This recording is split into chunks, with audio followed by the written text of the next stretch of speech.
Good morning, students. Today we are going to start chapter number 4 from our supplementary English reader book, An Alien Hand. The title of the story is The Cop and the Anthem. Cop means a policeman and anthem means a song. However, this is not a song, this is a story. Story of a jobless, homeless man named Soapy. Before going through the story, imagine yourself in a situation in which what happened was the opposite of what you expected. This is known as irony of life because in this life, sometimes, or we can say most frequently, we have to face situations which are totally opposite to our expectations. And in this chapter, the cop and the anthem, there are number of such situations. So let us start.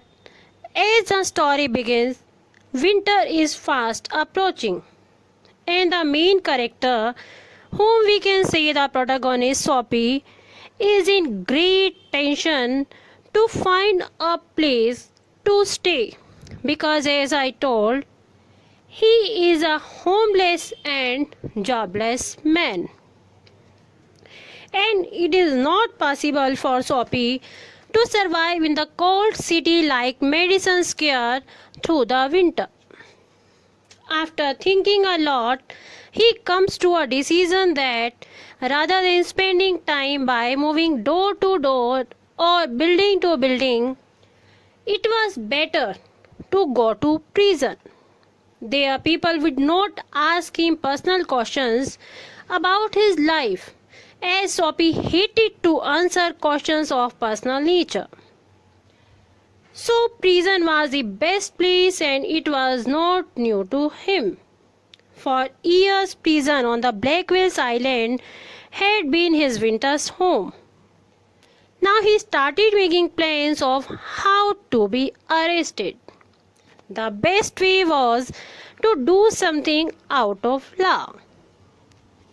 That's what he had to do.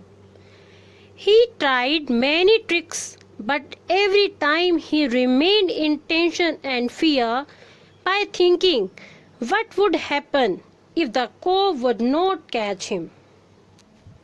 Now, let us discuss his plans. At first, he planned to have a good dinner at some costly restaurant.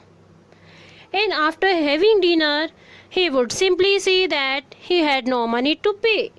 Then, the cop would be called by the restaurant staff and he would be arrested. But it didn't happen. After looking at Soapy's torn clothes and broken shoes, the head waiter stopped him at the gate. Thus his first plan misfired. Then to be arrested by the cop, Soapy picked up a stone and broke a wide glass window of a shop. After that, he kept standing there with a big smile. The cop came but didn't doubt Soapy because wrongdoers do not stop to talk to policemen. Again, his plan failed. Now, after one more unsuccessful attempt at another restaurant, Soapy thought of something else to try. Soapy saw a policeman standing in front of a big theater. Soapy started dancing and shouting loudly like a drinker.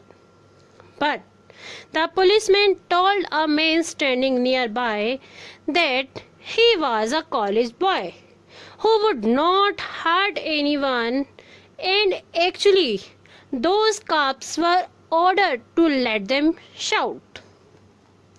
Now, Soapy was highly disappointed as his dream to go to the prison on Blackwell's Island to spend winter there didn't seem to be fulfilled.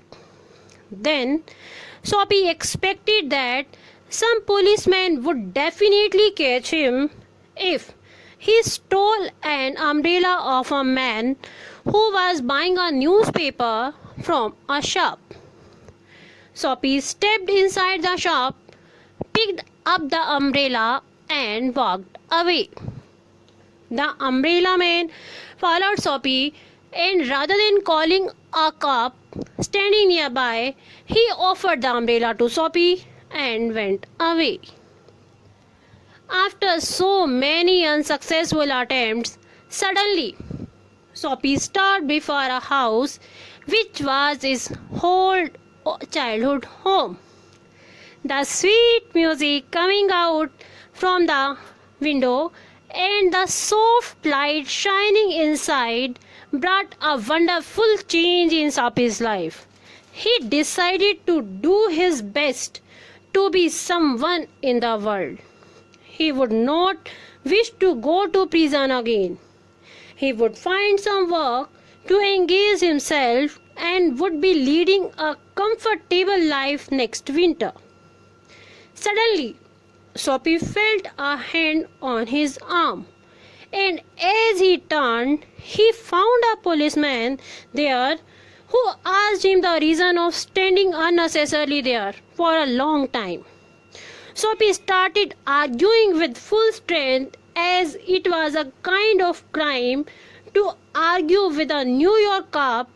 Soapy was arrested and punished next 3 months on the Blackwell's Island.